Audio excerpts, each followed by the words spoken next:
What is going on, YouTube? You are back with the Prez, back out here in Juniper Park today.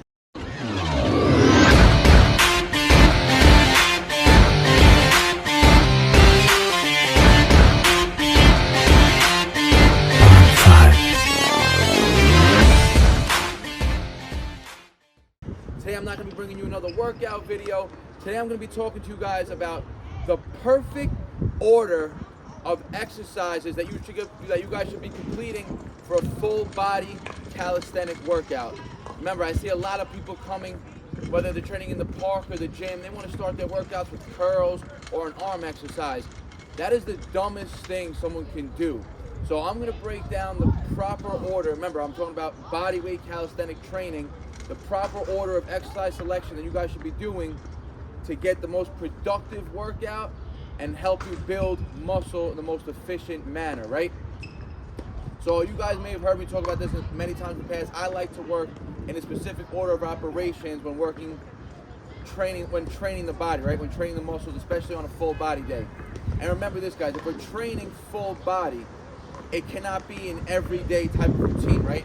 This routine that I'm gonna lay out is gonna be ideally for a 1 day on, 1 day off split, right? So you could train every other day, and it could be 15 workouts a month, or three 1 week, 4 another week if you keep following 1 day on, 1 day off. And then eventually you may want to take 2 days off. But remember, when you're training full body and you're training correctly and hard, you cannot do the same things 2 days in a row, right? You cannot train the same muscles 2 days in a row. You need to optimize recovery, right? Remember, when you're training, you're breaking down. You're actually making yourself smaller during training. You're increasing stress on the body, increasing the cortisol levels. So in order to manage that, in order to recover and get back to baseline and actually even super compensate and come back stronger, recovery is very important, right? You can't go and break down another muscle group continuously over and over, or else you're going to be literally going nowhere with your training. You may make gains, in terms of reps, but in terms of muscle growth and everything, or you may get better at a movement if you practice it every single day. But in terms, like I said, of getting bigger and growing bigger muscle and becoming a bigger version of yourself and a better overall athlete, you need to recover, right? So, like I said, it's going to teach you guys in the correct order that you guys should be training full body calisthenics. And we're going to start with the first exercise on the list, which is going to be the most technical. A technical exercise is going to require the central nervous system to be fired up. It's going to require brain neural adaptations, right? You're going to have to be aware of where your body is in space. So the first exercise that I suggest people start training on a full body routine is a muscle up. And now if you're a beginner and you can't learn a muscle up and you still want to train full body, you want to practice the muscle up, you guys already know I've told you use bands. So you can still train the muscle up first in your routine, regardless if you can do it or not, right? And even if you can't do it with bands yet, I showed you many methods of how to just jump up on a shorter bar, mimicking the range of motion of the muscle up, right? So number one on your list should be a muscle up, right? And you should spend, I would say, around 10 to no longer than 15 minutes tops on this movement in general, right? Because you want it to be effective and efficient reps, right? You don't want form to break down. So if you're an advanced person, advanced athlete, that can be simple as 3 sets of 6 to 8 or 6 to 10 with some weight on. Or if you want to work heavy singles, 5 sets of 1 to 3. Again, taking 3 to 5 minute breaks, that's going to take you about 10 to 15 minutes, depending on what you're working with, right? Second, I see a lot of people then think they would go to pull-ups, right? I'm going to say no. Second exercise you should train. Remember, I always talk about blood flow, right? Training top to bottom. Muscle-ups, you're going to train pretty much the full upper body, and everything is going to be engaged in the muscle-up, right? Core, glutes, everything has to be engaged, right? So it's a full body tension exercise. It's also going to place a lot of stress on the shoulders, right? So that's going to be our first shoulder exercise, or our first exercise, which again is going to target the entire upper body as well as the shoulders. Second, in your full body routine should be dips, a dip variation. One day it could be a parallel bar dip. One day it could be a straight bar dip. Remember, this is a 3-day routine. You can alter the movements each workout, and you can alter, the pattern of movements that you're doing.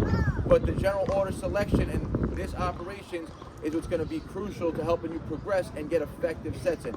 The reason why we're not doing pull-ups after muscle-ups is because for most people, even though muscle-up is a pull and a dip in it, it's going to be a lot more pull focused, right? Especially if you're a beginner. That pull, you're going to be struggling to get that pull over, right? And if you're using a band, the dip portion is always easier than pull-ups in general, right? So that's why we're going to train dips second. Now, again, day one, you could aim for heavy weight. Remember, this is a 3-day-a-week or an every other day routine. You could alter it each day. Just choose a dip variation for your second movement pattern. Third movement in the order. Now we should get into our pull. Right now, after resting from the muscle ups, giving our pull muscles a break going into dips, our back should be somewhat fresh again. So now we're going to go into a vertical pulling movement. It could be a pull up on day one. It could be a chin up on day two. It could be a neutral grip pull on day three, right? You could vary the exercise selection as long as it's any type of vertical pull. It could be weighted, it could be body weight, it could be band assisted. It doesn't matter. It all depends on your level. Fourth, moving on, we're going to stay with some upper body. We're going to get more volume on the upper body. If you're a calisthenic athlete, you're predominantly going to be prioritizing upper body training, but legs are also going to be included. Like I said, it's full body routine, right? Now we're going to go into another push, but now it's going to be a horizontal pushing. So we have vertical pushing dips. Now we're going to go horizontal, push-up variation. You guys could do diamonds. You guys could do incline on a higher incline. You guys could do decline with your feet up. It doesn't make a difference. You want to include a horizontal pushing exercise next. And remember, full body workouts, if you're training them effectively and hard, they're going to take some time, right? Don't expect to finish this routine in 45 minutes.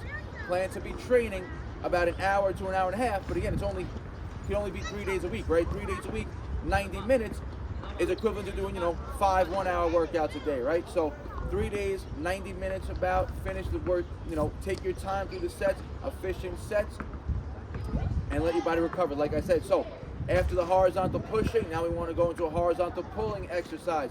That's going to be a body weight row variation. Again, it could be easy variation where our arms are higher, like doing them on our dip bar and our feet are on the floor. It could be a harder variation on the rings or where your feet are higher than your hands, right? Any horizontal pulling exercise should come next. Now that gives pretty much 2 upper body exercises for shoulder, for chest, 2 for back, and again, the muscle up. So we have 5 upper body exercises to wrap off the full body for upper body part, right? Now we're going to move to lower body. Remember, we're going to work our way back up and hit core at the end. Remember, we're working with blood flow now, right? So naturally, after you train the chest, the blood's going to start after you train the chest, it's going to go to the back. And after you don't get the body, the blood's going to want to dissipate into your lower body. That's when we're going to start to train legs now. Because remember, when you train a muscle, you're bringing blood, you're bringing oxygen, you're bringing nutrients to that muscle. That's what gives you the pump, right? So let the muscle work with blood flow. So after we've hit our upper body, blood's going to naturally dissipate out of the upper body, start moving down to our lower body. So now we're going to get into a squat variation. Again, this could be a body weight squat, it could be a jump squat, it could be an explosive squat, it could be a Bulgarian split squat, it could be a lunge. We want to do any type of variation or any lower body hinge type movement for our legs, right? Remember, they're all going to target quads and hamstrings and glutes. So you pick the variation you want to do. It could be squats on day 1, lunges day 2, split squats on day 3. You could even include, if you want to, from extra. So now we're going to include another leg exercise, right? Because we have 5 upper body exercises, and I only gave you 1 predominant variation of a quad dominant movement that you guys can perform, right? Now for your second leg exercise, now it could be more of a hamstring dominant movement. You guys could do something like a single leg toe touch, right? Single leg deadlift. Do them for high reps. Do them with a band around your neck for added assistance. Again, these are variations you could choose from. You could do squats and you could do lunges in one day. Because remember, lunges are going to target the hamstring and the glutes. Squats are going to target the hamstring and the glutes. So choose 2 leg exercises on each full body day, and then you're going to finish with the 3rd leg exercise. Always, we want to train our calves for a full body and a full aesthetic physique, right? So do any type of calf raise variation. You could do standing calf raises 2 feet. You could do single arm. You could do single leg calf raises. Find a ledge. Elevate your toe to get a deeper range of motion. That's going to literally give us now 3 lower body exercises, 5 upper body exercises for a full body weight only calisthenic routine, right? I told you guys, if you're training hard and smart, the exercises are going to take a little bit longer. You want them to be effective, but then you let your body recover. You can take 2 days off in between this routine. It doesn't have to be 1 day on, 1 day off. It can be 1 day on, 2 days off. Let your body recover. And like always, like I said, we're going to bring the blood flow back up. So after we finish with our calf training, then we're going to go on to abs. You can choose any ab exercise you want. You can choose planks. You can choose hanging leg raises. You can choose knee raises on the dip bar, juice crunches, anything that's now gonna bring the blood back up to the midsection, warm our body back up that way for a full body, like I said, calisthenic only routine. So I hope this gave you guys a little bit of insight of how to structure your routine, right? Structure your full body training. Following these specific exercise order is going to do a lot more benefit than just going into the park and wondering, oh, what should I train now? What exercise should I do next, right? This is going to allow for optimal recovery from muscle group to muscle group and allow you to be fresh every time you go into a new exercise. So I hope you guys enjoyed this video. If you have a question or comment, leave it in the comment section. I always get back to you guys. Like always, guys, like the video. It helps the algorithm out. Share with your friends and your family. If you're not subscribed yet, peace out. Barnaturals.